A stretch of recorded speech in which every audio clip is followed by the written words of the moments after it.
সীমান্তের বিভিন্ন এলাকায় ধরা পড়ল যুবসাথী প্রকল্পের ফর্ম ফিল আপ, যেখানে শুরু হয়েছে উত্তর 24 পরগনা বসিরহাট ঘোচাডাঙ্গা সীমান্ত লালুয়া মেরুদণ্ডী কর্মতীর্থে, যেখানেও একই রকম ছবি ধরা পড়ল সংবাদ মাধ্যমের ক্যামেরায়।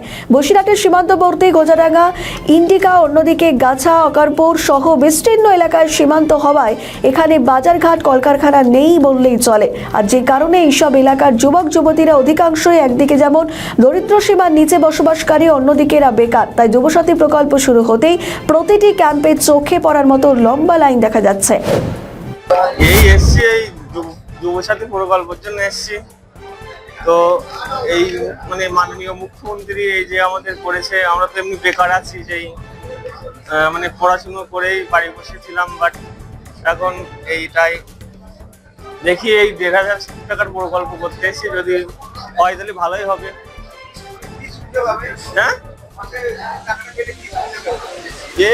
এই যেটা মা বাবার কাছ থেকে নিতাম সেই টাকাটা নিতে হবে না, যদি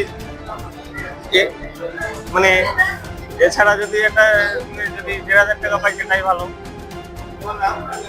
আমার নাম বিশ্বজিৎ সরকার। আমাদের ভিডিও ভালো লাগলে লাইক ও শেয়ার করুন, কমেন্ট সেকশনে আপনাদের মতামত জানান। আরও ভিডিও পেতে আমাদের চ্যানেলটিকে সাবস্ক্রাইব করুন এবং প্রতি মুহূর্তে খবরের আপডেট পেতে প্রেস করুন বেল আইকন।